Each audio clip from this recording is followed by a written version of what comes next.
That said, we're in week 3 of our series going through the book of Esther, week 3. So week 1, we saw how God was working behind the scenes to set the stage to deliver his people.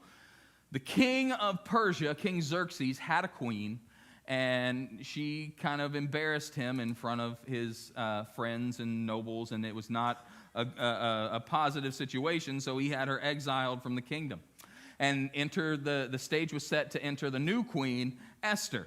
And last week we saw that the preparation process for Esther was a year long, and that's how long it took for her to get ready to go and see the king.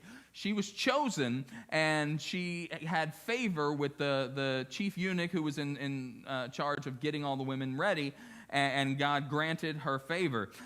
We also were introduced to Haman, Xerxes' second in command.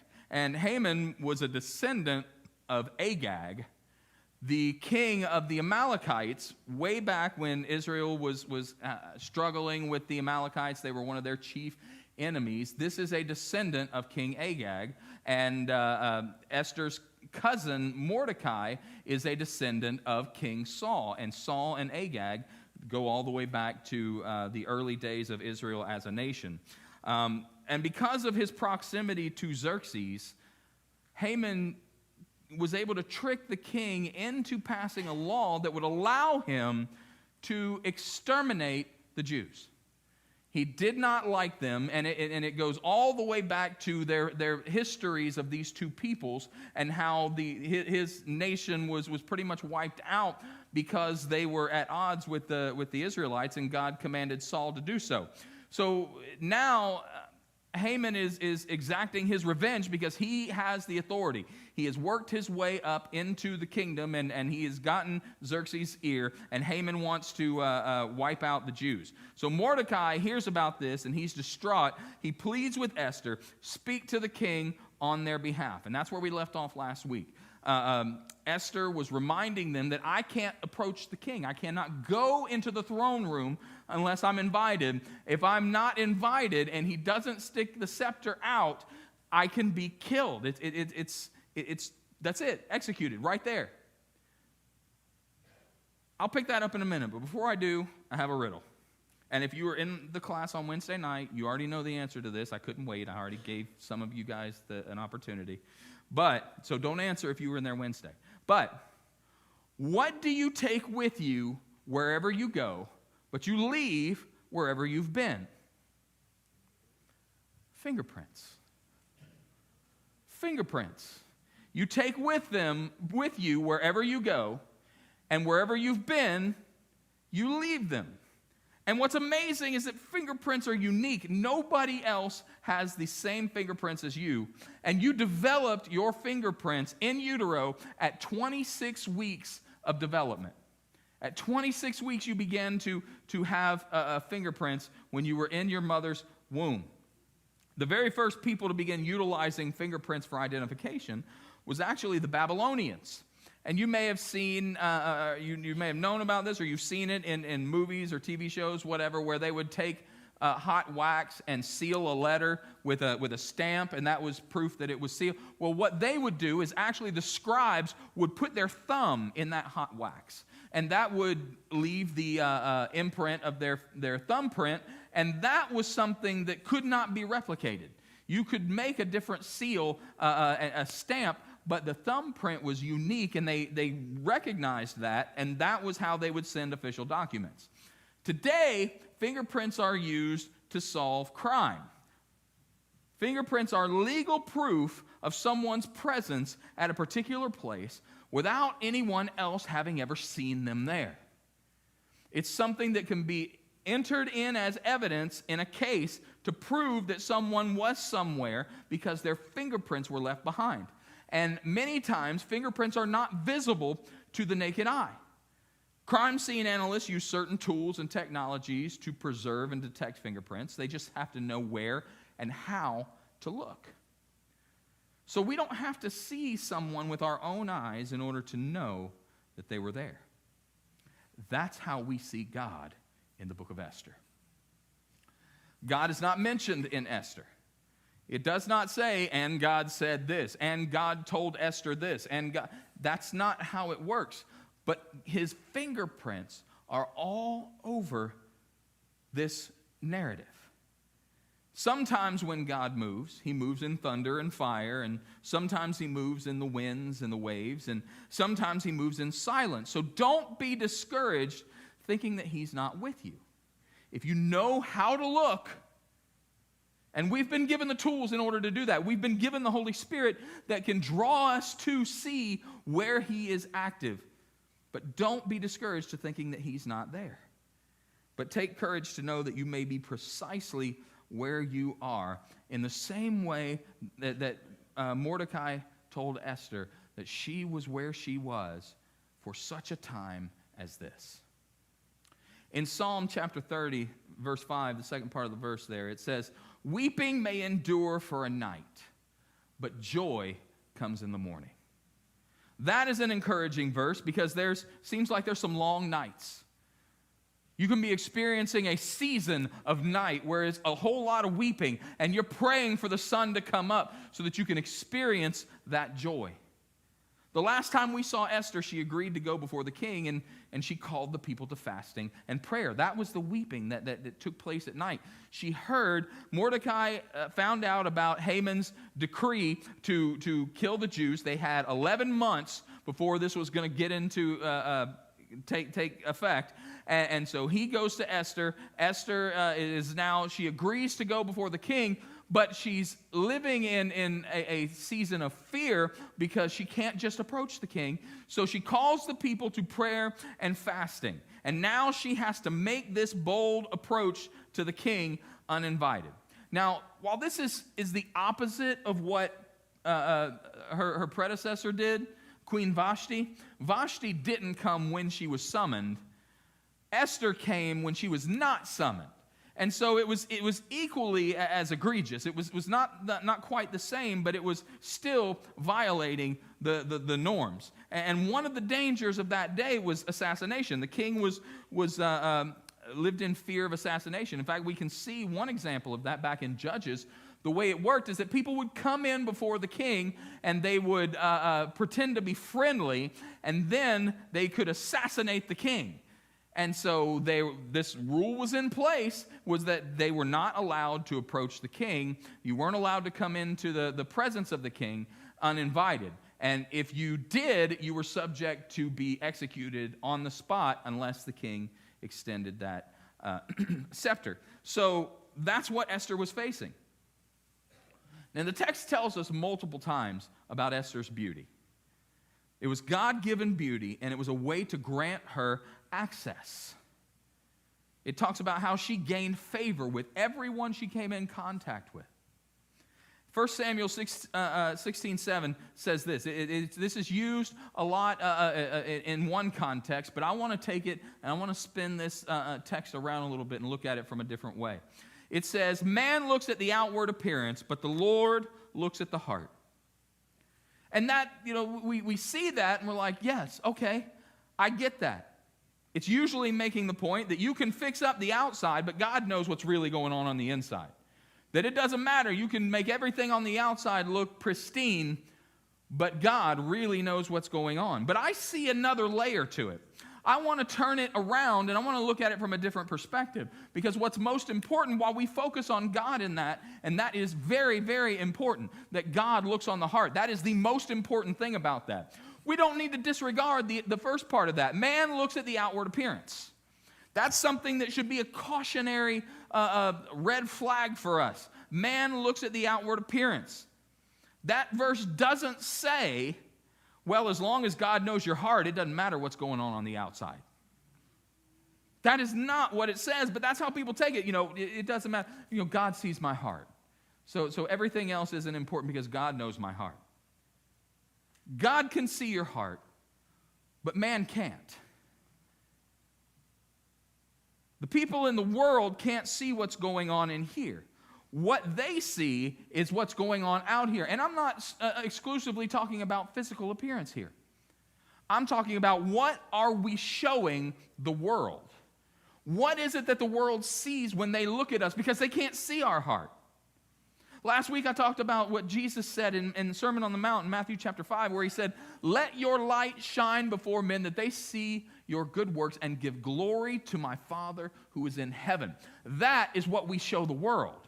That is our outward appearance. That is what they should be seeing. Esther had beauty on the outside and the inside, and King Xerxes could see that. It wasn't just her external beauty. Her internal beauty shined through that, and that was part of the way that she gained favor with everyone she came in contact with.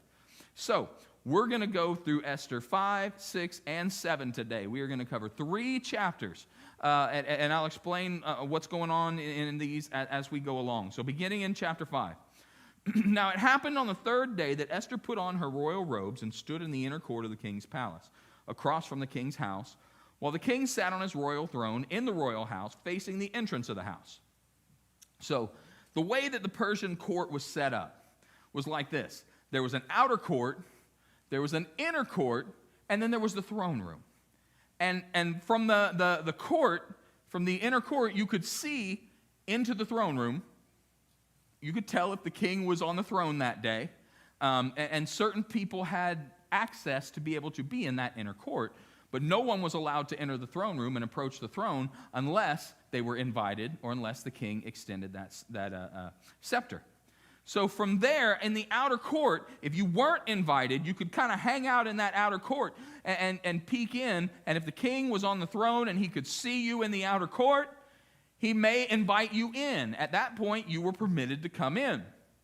But if you were hanging out there and you could tell the king was not in the mood, if the king looked at you and gave you one of those, "Not now," or if he looked in anger, you had an opportunity to leave before you reached the point of no return. Because once you entered into the throne room, it was at that point that one of 2 things was extended your way, the scepter or the sword. So here's the moment. Esther I can just imagine her trembling in fear as she is standing in the court. She is taking this step of faith in order to go into the presence of the king. Verse 2, "So it was, when the king saw Queen Esther standing in the court, she found favor in his sight, and the king held out to Esther the golden scepter that was in his hand. Then Esther went near and touched the tip of the scepter." That was relief.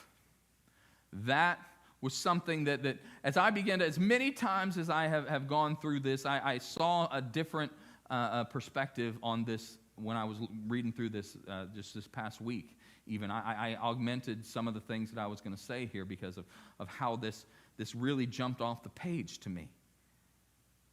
It was a relief, but it's a picture of mercy and grace. Remember, I told you that fingerprints are evidence of presence. Fingerprints are evidence of someone's presence. So now let's look at those 2 words there, mercy and grace. Mercy is not getting what you deserve. Grace is getting what you do not deserve. So they are going hand in hand here. We see the fingerprints of God, and we see a foreshadow of his redemptive work on the cross of Jesus. We see mercy and grace in this moment, and it was a foreshadow of what Jesus would do in extending mercy towards us and giving us grace by the mercy being withholding judgment and casting it on Jesus, and the grace being the gift of eternal life. So here we have that, a picture of that. Verse 3, "The king said to her, 'What do you wish, Queen Esther? What is your request? It shall be given to you up to half the kingdom.'" Mercy was Xerxes extending the scepter to her. She came before the king uninvited. The law said she was to die, except the king extended mercy and gave her the scepter and extended the scepter towards her. But it didn't stop there. He also extended grace. And not only did he say, "I'm not going to kill you for coming here, I'm going to extend grace and I'm going to offer you half the kingdom." And in that moment, Esther now has her spiritual forensic goggles on.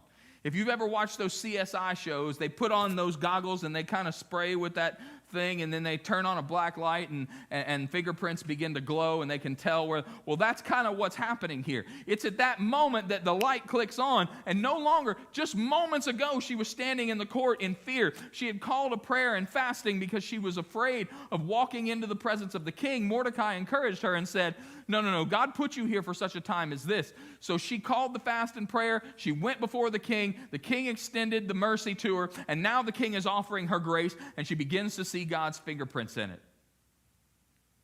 Ephesians 3:20 says this, "Now to him who is able to do far more abundantly than all that we can ask or think, according to power at work within us." Far more abundantly. I mean, that can seem redundant, but that's just how awesome God is in the work that he does. Esther sees God's fingerprints when the king shows his mercy and grace. Not just permission to be in his presence, but he extends to her an invitation to rule alongside him. She had been praying and fasting for God to meet her need, and God met her need far more abundantly beyond what she could have ever asked or thought. What she wanted was just a place to come in and plead for her life and for the life of her people, and here is the king offering half the kingdom. Here's her chance.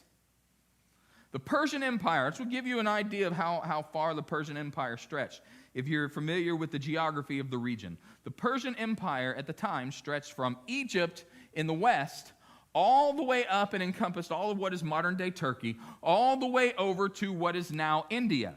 So basically from Libya, from the borders of Libya to India, all of that area in the Middle East, the Fertile Crescent, all the areas surrounding all the biblical regions that we know were under the rule of the Persian Empire during that time.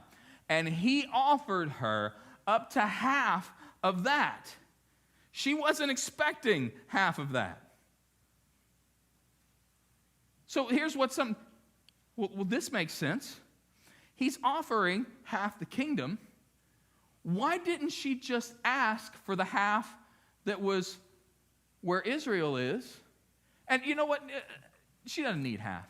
She could have said, you know what, hubby, darling, sweetie pie, how about you just carve me out a little section over there on the Mediterranean that's just way off in the corner. It's not that important. But you just give me this little land that my people are from and let all of our people go and live there, and we'll live in peace and everything will be just fine. He offered half the kingdom. Surely he would have agreed to that. Boom, people are saved. That's it. Wrap it up with a bow. Nice, that's all. But that's not what she does. She shows faith and she shows wisdom. Actually, she shows great wisdom and a strong amount of faith. Verse 4, Esther answered, "If it pleases the king, let the king and Haman come today to the banquet that I have prepared for him." Again, she wasn't expecting God to answer that big. She wasn't expecting half the kingdom to be dropped in her lap. She prayed and fasted, and God gave her a plan, and she showed her faith and wisdom by sticking to that plan after the prayer and fast.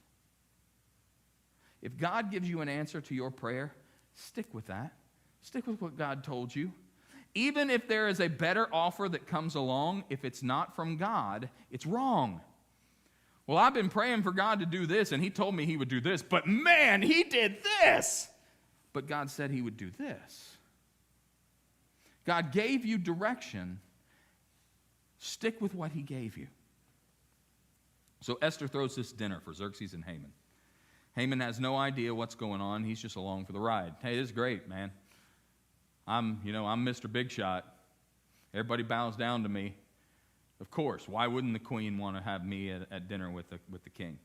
Verse 5, then the king said, "Bring Haman quickly that he may do as Esther has said." So the king and Haman went to the banquet that Esther had prepared. At the banquet of wine, the king said to Esther, "What is your petition? It shall be granted to you." Here it comes again. "What is your request? Up to half the kingdom it shall be done." What's different about it this time is that he offers her half his kingdom in front of Haman. Now, he offered that to her in the palace when she approached the throne, but now he's doing it in front of his right-hand man, which in essence he's saying, hey, Haman, she's about to be your boss now too. But Haman doesn't know that Esther is a Jew. He just looks at her beauty and says, well, of course, why not? Why wouldn't he? If that was my wife, I'd give her half my kingdom as well. Verse 7, Esther answered and said, my petition and request is this. And here, she could have asked for half the kingdom. She didn't. This is what she asked for. If I have found favor in the sight of the king, and if it pleases the king to grant my petition and fulfill my request, then let the king and Haman come to the banquet which I will prepare for them, and tomorrow I will do as the king said. Tomorrow? This is perfect timing. Haman is there. He has heard the offer of up to half the kingdom. Why are we waiting until tomorrow? What is going on? Why don't you just ask right now? But she plans another banquet. Esther fasted and prayed. And because she fasted and prayed, this is important here. Because she fasted and prayed, she was in tune with what the Spirit of God was doing, and she had not been released to make the ask at that point. Everything in the world that she could see seemed like the perfect scenario. It seemed like it should be the time. This is it.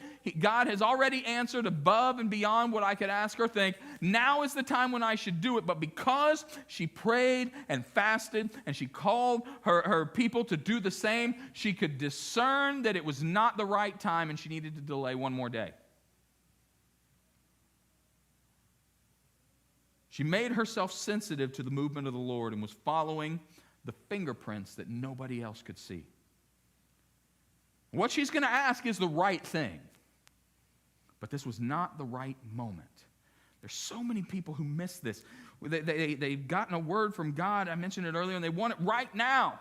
But God's timing is perfect. Well, how do I know when His timing is perfect in my situation? Like Esther, praying and fasting. Well, can I do it some other way? I really like food. Praying and fasting. In fact, in the New Testament, the disciples were struggling and they weren't able to cast out demons. And Jesus did and said, well, why couldn't we do that? And He said, this kind only comes out by prayer and fasting. There are times, what praying and fasting does is it kind of speeds things up. And it doesn't speed up the rotation of the earth. It doesn't speed God's timing. It speeds up what we are doing and how we are receptive to hearing what He is saying. You want to be more sensitive to what God is saying and doing and how He is moving? It comes by prayer and fasting. So, I told you we were going to cover 3 chapters today. The first 4 chapters in the book of Esther take place over a period of several years. Upwards of like 9 years. Between chapter 1 and chapter 4. Chapters 5, 6, 7, and 8 take place in 24 hours. 9 years worth, 24 hours. Everything is being ramped up for this moment. And here's where the story splits. And I want you to stick with me here because we're going to split. The story's going to split. We're going to follow 2 narrative threads that are connected in ways that the 2 characters have no idea, but that it's about to be revealed. And it's beautiful how God's fingerprints are all over this. So I'm going to go to chapter 6, but then we're going to come back to chapter 5 in just a second. Esther 6, verse 1. That night the king could not sleep. So one was commanded to bring the book of records of the Chronicles, and they were read before the king. And it was found written that Mordecai had told of Bigthana and Teresh, 2 of the king's eunuchs, the doorkeepers, who had sought to lay hands on King Xerxes. They wanted to kill the king. Mordecai heard about it and told about it, and their plot was foiled. Then the king said, what honor or dignity has been bestowed on Mordecai for this? And the king's servants who attended him said, nothing. Nothing's been done to him. That was a massive oversight. That was something that had gotten dropped. And it was, the kings, they built loyalty by honoring faithful servants. That's how they were able to continue to do the things that they did, is because they would honor those that helped them achieve their ability to do that. So, putting a pin in that story, looking back to chapter 5, the other thread on this narrative is Haman and his story. King was restless, had it read to him about Mordecai. Nothing had been done. Okay, dinner ends. Haman is strutting.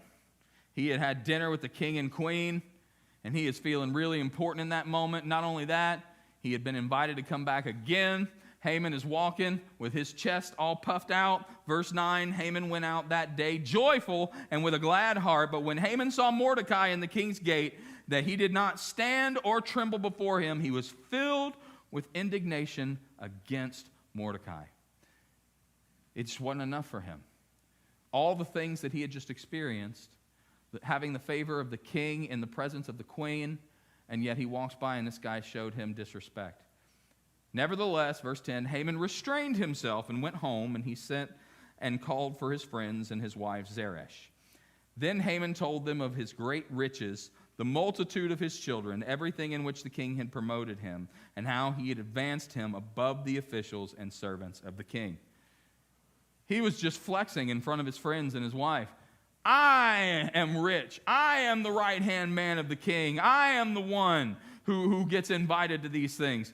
And verse 12, moreover, Haman said, besides, Queen Esther invited no one but me to come in with the king to the banquet she prepared. And tomorrow I am again invited by her along with the king. Yet all this avails me nothing, so long as I see Mordecai the Jew sitting at the king's gate.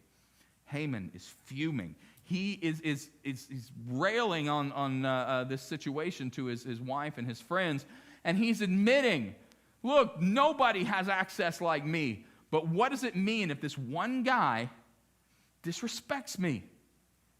Verse 14, then his wife Zeresh and all his friends said to him, let a pole be made 50 cubits high, and in the morning suggest to the king that Mordecai be impaled on it. Then go merrily with the king to the banquet. And the thing pleased Haman, so he had the pole made. 50 cubits is roughly translated about 75 feet. And that's what it was. Whenever, during this time period, whenever it talked about hanging, that's what the hanging was actually impaling them on a pole. That's how the Persians did it. So Haman goes from feeling honored to feeling disrespected. And he's about to have some words with the king about what he wants to do with Mordecai. But little did he know that the king already had something in mind for Mordecai. Back to chapter 6. Xerxes had his restless night. He's finding out about Mordecai and how he saved him, and he's thinking about how he can honor him. He asks his servant, and this is the next morning, he asks his servant, verse 4, the king said, who is in the court? I told you about the court. It's the outer court, the inner court where the king could see, and then there was the throne room. And so the king is sitting on his throne after the servant had read to him and told him that nothing had been done for Mordecai, and he sees somebody out there. Who's out there? Now Haman had just entered the outer court of the king's palace to suggest that the king impale Mordecai on the pole that he had prepared for him. Haman was coming in. I've already, I've gotten the king's ear. He's already told me that we can wipe out the Jews. But for this one, I'm not even going to wait on him. I'm going to do it, and I'm going to tell the king about it. And so the king, the servant said to him, Haman is there standing in the court. And the king said, let him come in. So Haman came in, and the king asked him, what shall be done for the man whom the king delights to honor? Now Haman thought in his heart, whom would the king delight to honor more than me? Right? Of course. I'm the one. I'm cat daddy here. And Haman answered the king, for the man whom the king delights to honor, let a royal robe be brought which the king has worn, and a horse on which the king has ridden, which has a royal crest placed on its head. He's saying, so that when people see this, they associate that robe, they associate that horse with you. And so if it's yours, then it's just that much more rewarding and honoring. Verse 9, then let his robe and horse be delivered to the hand of the one who the king's most noble princes, that he may array the man whom the king delights to honor. Then parade him on horseback through the city square and proclaim before him, thus shall it be done to the man whom the king delights to honor. Then the king said to Haman, hurry, Take the robe and the horse, just as you have suggested, and do so for Mordecai, the Jew that sits at the king's gate. Leave nothing undone of all that you have spoken. And I can just see if this was a cartoon, I can just see at that moment Haman's jaw hits the floor. I'm sorry. What? Him? But the king said it, so he has to do it. He can't reveal his hatred for Mordecai now. He came in there with his plan. I'm going to impale this man. The king doesn't even know who this guy is. He's just going to give me permission to kill this guy because he's disrespecting me, which means he's disrespecting the king. And the king already had this plan going and how he would, a plan to honor him. And Haman just kind of filled in the blanks there. Verse 11, so Haman took the robe and the horse, arrayed Mordecai, and led him on horseback through the city square, and proclaimed before him, thus shall it be done to the man whom the king delights to honor. I love this here because it shows God's sense of humor. I can just imagine Haman leading this horse through the city. This is what shall be done to the man that the king desires to honor. And Mordecai grinning from ear to ear. You know, David said in Psalm 23, he prepares a table before me in the presence of my enemies. That right there is Mordecai feasting in the presence of his enemy. This man who wanted him dead is now leading him around proclaiming how the king desired to honor him. So, of course, if Haman was mad before, if Haman was mad that Mordecai didn't bow down to him, now he just had to spend the day after he had just had this idea. His wife had given him the idea and his buddies to have this 75-foot pole built so that he could impale him on it. He goes home and he just is unloading on his wife and just how difficult this is. And verse 14, while they were still talking with him, the king's eunuchs came and hastened to bring Haman to the banquet which Esther had prepared. Can you believe that this is what I had to do today? And he didn't even get an opportunity to finish complaining when they knock on the door. They showed up. Let's go. Time for the banquet. And so now he's got to put all of that aside. All of the heartache and difficulty that he'd experienced that day. He's got to splash some water on his face. He's got to put on a happy face because now he's going before the king. They have their food and their wine, and the king asks Esther again. We're going to go down to verse 2, chapter 7. What is your petition, Queen Esther? It shall be granted to you. And here it comes again. What is your request? Up to half the kingdom it shall be done. Now, this is the third time that he's offering this. I would have difficulty not just saying, it's like when I worked at Publix as a teenager, we weren't supposed to take tips. And I would walk somebody's groceries out to their car, and they'd extend, no, thank you, no. And they do it again. No, really, you should take this. No, thank you. I'm happy to serve. But that third time, oh, thank you. I hope the boss didn't see that. I'm like, if you're going to offer 3 times, I'm going to take it. It was cute. One time, this little old lady, and now this was like 1995, so gas was a whole lot cheaper than it is now. This little old lady put a little quarter in my hand and said, here, buddy, get yourself a gallon of gas. And I was like, for a quarter, thank you, bless you. Gas wasn't that cheap. But now the third time, and she doesn't take him up on that offer. Verse 3, then Queen Esther answered and said, if I found favor in your sight, O king, and if it pleases the king, and here it is. This is what she had waited. Now she had felt released by the Spirit to tell the king the purpose behind all of this. Let my life be given me at my petition and my people at my request. For we have been sold, my people and I, to be destroyed, to be killed, and to be annihilated. Had we been sold as male and female slaves, I would have held my tongue, although the enemy could never compensate for the king's loss. So King Xerxes answered and said to Queen Esther, who is he and where is he who would dare presume in his heart to do such a thing? And Esther said, the adversary and enemy is this wicked Haman. Him! The word says Haman was terrified before the king and queen. Man, he was here, and then he saw Mordecai and was here. And then his wife told him that to do this other thing, and he was like, all right, I'm going to kill him. And then he had to honor Mordecai, and he's here. But then he gets to go back into the king's presence again, and he's here. But now it's revealed who he really is, and he is terrified. And the king is furious. The king can't even stand it. He can't even imagine being in his presence at this moment right now. So he just leaves the room. He gets up and he has to go compose himself. You ever get so mad you just have to walk away from the situation and just kind of reset your mind? Just like, my hands are trembling. I don't know what to do. I have to walk away from this. Verse 7, the king arose in his wrath from the banquet of wine and went to the palace garden. But Haman stood before Queen Esther, pleading for his life, for he saw that evil was determined against him by the king. And when the king returned from the palace garden to the place of the banquet of wine, Haman had fallen across the couch where Esther was. And the king said, "Keep my wife's name out your mouth."